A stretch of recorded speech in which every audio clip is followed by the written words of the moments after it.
Hello साथियों, welcome to planet 4। आप सभी को प्लेनेट 4 विक्रम का नमस्कार। खुफिया रिपोर्ट से जो जानकारी बाहर आई है उसने तुर्की की नाक ही नहीं पूरी इज्जत मिट्टी में मिला दी है। अब तुर्की को समझ आ गया है कि पाकिस्तान को हथियार देना मतलब अपनी साख को खुद तबाह करना है। जिस ड्रोन को लेकर तुर्की दुनिया में घमंड कर रहा था, कह रहा था कि हमने यूक्रेन में सभी को पीछे छोड़ दिया, वही ड्रोन जब पाकिस्तान को दिया गया और उसने उसे भारत के खिलाफ इस्तेमाल किया तो तुर्की की तकनीक की ऐसी पोल खुली कि अब कोई उसका नाम सुनना भी नहीं चाहेगा। भारत ने सिर्फ तुर्की के ड्रोन की टेक्नोलॉजी ही हासिल नहीं की, बल्कि उस ड्रोन को कैसे नाकाम किया जाए ये भी युद्ध के दौरान करके दिखा दिया। वहीं दूसरी तरफ इस बार भारत ने नहीं बल्कि खुद पाकिस्तान ने ब्रह्मोस की ताकत का ऐसा खुलासा किया है कि आने वाले दिनों में दर्जनों देश ब्रह्मोस मिसाइल खरीदने की लाइन में लगने वाले हैं। पाकिस्तान ने जो बयान दिया है उसने दुनिया भर में ब्रह्मोस की डिमांड को 10 गुना तक बढ़ा दिया है, क्योंकि जो बात दुश्मन के मुंह से निकले वो दुनिया मानती है। एक तरफ पाकिस्तान की नादानी ने तुर्की के ड्रोन का मार्केट तबाह कर दिया, वहीं दूसरी ओर उसी पाकिस्तान ने भारत के ब्रह्मोस और डिफेंस सेक्टर को इंटरनेशनल बूम दे दिया। जो तुर्की ब्रह्मोस के झटके से हिल चुका है, जो ऑपरेशन सिंदूर में अपनी टेक्नोलॉजी की इज्जत गंवा चुका है, अब वही तुर्की बांग्लादेश में एक नया खेल खेल रहा है। वहां वह कट्टरपंथी सोच, हथियारों की घुसपैठ और वैचारिक जहर के जरिए भारत को पूर्वी सीमा से चोट पहुंचाना चाहता है। लेकिन ये तुर्की भूल गया है कि ये भारत है, सीरिया या यूक्रेन नहीं। आइए इस वीडियो में विस्तार से समझते हैं कि आखिर पूरा माजरा क्या है। सबसे पहले देखिए, भारत पाकिस्तान के बीच मई 2025 की 4 दिनी जंग में पाकिस्तान का हाईटेक ड्रोन युद्ध तंत्र बुरी तरह पस्त हो गया है। पाकिस्तान ने तुर्की की कंपनी बायकार के साथ मिलकर बनाए गए YIH-3 नामक घातक ड्रोन की नाकामी पर अब तुर्की से जांच की मांग कर दी है। यह ड्रोन एक एंटी टैंक मिसाइल से लैस था जिसे भारत के सैन्य ठिकानों और सिविल इलाकों पर हमले के लिए भेजा गया था, लेकिन नतीजा कुछ और ही निकला। पाकिस्तान ने 100 से 150 के बीच YIH-3 ड्रोन उड़ाए, जिनमें से अधिकांश या तो हवा में निष्क्रिय हो गए या भारत के अलग अलग इलाकों में लगभग साबुत हालत में गिर पड़े। जम्मू कश्मीर, पंजाब और राजस्थान के सीमावर्ती इलाकों में सैकड़ों ड्रोन बिना विस्फोट किए जमीन पर आ गिरे।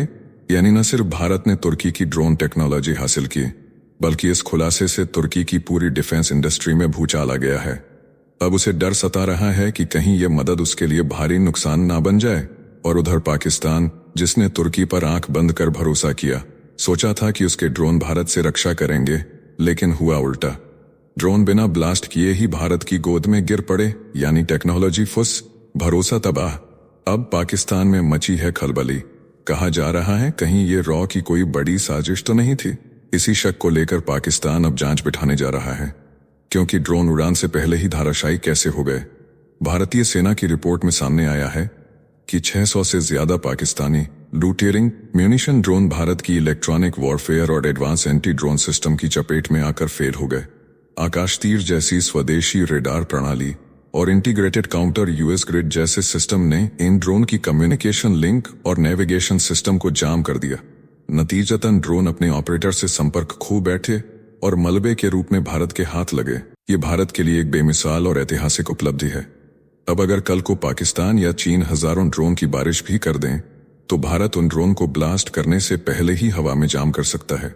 भारत का नया रडार सिस्टम और काउंटर ग्रिड इतनी ताकतवर हो चुकी है कि दुश्मन के ड्रोन अब हथियार नहीं, सिर्फ एक उड़ता हुआ खिलौना बन जाएंगे।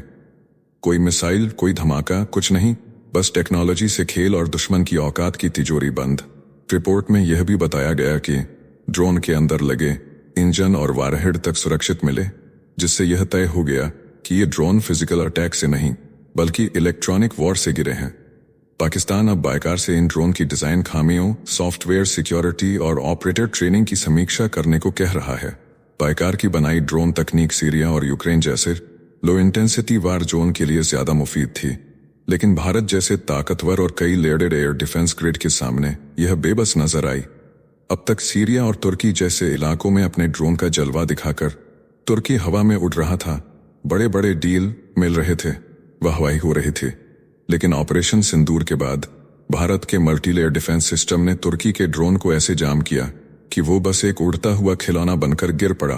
तुर्की को अब समझ आ गया है कि भारत कोई यूक्रेन या सीरिया नहीं, यहाँ के डिफेंस सिस्टम इतने तेज, इतने सटीक हैं कि हवा में उड़ती तबाही को भी पलक झपकते ही बेअसर कर देते हैं। पाकिस्तानी विश्लेषक खुद मान रहे हैं कि 4 ड्रोन पाकिस्तान में ही क्रैश हुए और ऑपरेटर की गलती से भी कई मिशन फेल हुए। अब यह सवाल पाकिस्तान के ड्रोन डिफेंस प्रोग्राम पर गंभीर सवाल खड़े कर रहा है। भारत की टेक्नोलॉजी के आगे तुर्की और पाकिस्तान की दोस्ती अब सवालों के घेरे में है। अब जरा ब्रह्मोस का खौफ सुन लीजिए। पाकिस्तान के प्रधानमंत्री शहबाज शरीफ के स्पेशल असिस्टेंट राणा सनाउल्लाह ने कबूल किया है कि भारत द्वारा छोड़े गए ब्रह्मोस मिसाइल ने पाकिस्तानी डिफेंस सिस्टम को चौंका दिया। उनका कहना है कि जब भारत ने रावलपिंडी के नूर खान एयरबेस पर ब्रह्मोस मिसाइल दागी तो पाकिस्तान के पास यह समझने के लिए सिर्फ 30 से 45 सेकंड का वक्त था कि मिसाइल में न्यूक्लियर वारहेड है या नहीं। राणा सनाउल्लाह ने बताया कि इतने कम समय में फैसला लेना नामुमकिन था और पूरी पाकिस्तान आर्मी सकते में आ गई थी। यह स्थिति सीधे परमाणु युद्ध की दहलीज तक जा पहुंची थी। राणा ने दावा किया कि इस खतरनाक टकराव के बाद अमेरिका के राष्ट्रपति डोनाल्ड ट्रंप ने मध्यस्थता कर भारत और पाकिस्तान के बीच सीजफायर डील करवाई। ब्रह्मोस को लेकर पाकिस्तान में पहले से ही खौफ की चादर तनी हुई थी, क्योंकि एक बार जब गलती से ब्रह्मोस उनकी सीमा में घुस गया था तो पाकिस्तान को भनक तक नहीं लगी थी। और अब जब रियल वार में ब्रह्मोस ने हमला किया तो वो सिर्फ मिसाइल नहीं थी, वो बिजली बनकर पाकिस्तान के अंदर टूटी। आप खुद सुन सकते हैं राणा जी का वो बयान जो चीख चीख कर गवाही दे रहा है कि ब्रह्मोस ने पाकिस्तान के भीतर ऐसी तबाही मचाई जिसकी गूंज जाने वाले दशकों तक अलग अलग हिस्सों में सुनाई देती रहेगी। अब बढ़ते हैं बांग्लादेश में तुर्की के शातिर खेल की तरफ। देखिए, ऑपरेशन सिंदूर के दौरान भारत ने तुर्की के हथियारों को जिस तरह धूल चटाई, उसे देखकर तुर्की अब बौखलाया हुआ है। हार की खीज में अब वो भारत के पड़ोसी बांग्लादेश को आंखों में धूल झोंककर धीरे धीरे एक कट्टरपंथी मुस्लिम देश में बदलने की साजिश रच रहा है। तुर्की अब वहां पर धार्मिक कट्टरता, हथियारों की सप्लाई और वैचारिक जहर फैला रहा है ताकि भारत की पूर्वी सीमा पर एक नया खतरा खड़ा किया जा सके। जो चाल पाकिस्तान चल नहीं पाया, अब वही तुर्की बांग्लादेश में खेलने की कोशिश कर रहा है और ये सब भारत के लिए आने वाले समय में बेहद खतरनाक संकेत दे रहा है। बांग्लादेश में तख्ता पलट और शेख हसीना की विदाई के बाद अब तुर्की अपनी रणनीतिक घुसपैठ को विस्तार दे रहा है। पाकिस्तान के बाद अब बांग्लादेश को तुर्की ने अगला मोर्चा बना लिया है। चौंकाने वाली रिपोर्ट में खुलासा हुआ है कि तुर्की अब बांग्लादेश के चटगांव और नारायणगंज में रक्षा औद्योगिक कॉम्प्लेक्स बनाने जा रहा है। बांग्लादेश इन्वेस्टमेंट डेवलपमेंट अथॉरिटी यानी BIDA और तुर्की की डिफेंस कंपनियों के बीच ये डील तय हो चुकी है। तुर्की सिर्फ पाकिस्तान का दोस्त नहीं है, वह खुलेआम आतंक का समर्थक भी है और सबसे खतरनाक बात, वह नाटो जैसा शक्तिशाली संगठन का हिस्सा है। अब वही तुर्की बांग्लादेश के अंदर हथियारों का जाल बिछा रहा है, वैचारिक जहर फैला रहा है और धीरे धीरे उसे भारत के खिलाफ एक छुपे दुश्मन में बदलने की चाल चल रहा है। अगर नाटो से जुड़ा देश भारत के पड़ोसी देश में हथियार घुसाएगा तो ये सिर्फ कूटनीतिक संकट नहीं, सीधा राष्ट्रीय सुरक्षा का सवाल बन जाता है। 8 जुलाई से तुर्की डिफेंस इंडस्ट्री एजेंसी के चीफ हालुक गोरगुन बांग्लादेश के 8 दिवसीय दौरे पर आ रहे हैं। वह कार्यवाहक प्रधानमंत्री मोहम्मद यूनुस के अलावा आर्मी चीफ जनरल वकार, उस जमान, नेवी चीफ और एयर चीफ से मुलाकात करेंगे। तुर्की अब बांग्लादेश की जमीन, जल और वायु तीनों पर हथियारों का जाल बिछा रहा है। ये साफ दिख रहा है कि वो बंगाल की खाड़ी में घुसपैठ की तैयारी में है और भारत के दरवाजे पर एक नया मोर्चा खोलना चाहता है। अब वक्त आ गया है कि भारत सतर्क रहे और तुर्की को उसी की भाषा में जवाब देने के लिए जो क्वाड भारत ने बनाया है, जिसमें अर्मेनिया, ग्रीस और साइप्रस जैसे देश शामिल हैं, उसे और भी घातक रणनीति से मजबूत किया जाए। बांग्लादेश इन्वेस्टमेंट डेवलपमेंट अथॉरिटी यानी BIDA के चेयरमैन चौधरी आशिक महमूद बिन हारून भी हाल ही में तुर्की की 5 दिन की यात्रा करके लौटे हैं। वहां उन्होंने तुर्की की एरोस्पेस कंपनियों से सहयोग का खाका खींचा, यानी दोनों देशों के बीच डिफेंस पर बातचीत एक नेक्स्ट लेवल पर जा चुकी है। लेकिन कहानी यहां खत्म नहीं होती।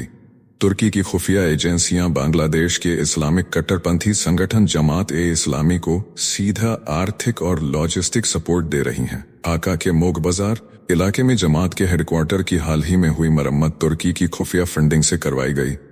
यानी तुर्की सिर्फ रक्षा सहयोग ही नहीं बल्कि बांग्लादेश में कट्टरपंथी ताकतों को संगठित करने की साजिश भी रच रहा है। इतना ही नहीं, सूत्रों के मुताबिक बांग्लादेश के इस्लामिक लीडर्स और छात्र संगठनों के कार्यकर्ताओं को तुर्की के हथियार निर्माण कारखानों में ले जाया गया है। उदाहरण के लिए, इनमें से सादिक कयाम नामक कट्टरपंथी नेता का नाम भी सामने आया है। वहां उन्हें सैन्य तकनीक, हथियारों की जानकारी और संभावित हथियार आपूर्ति तक का प्रशिक्षण दिया गया।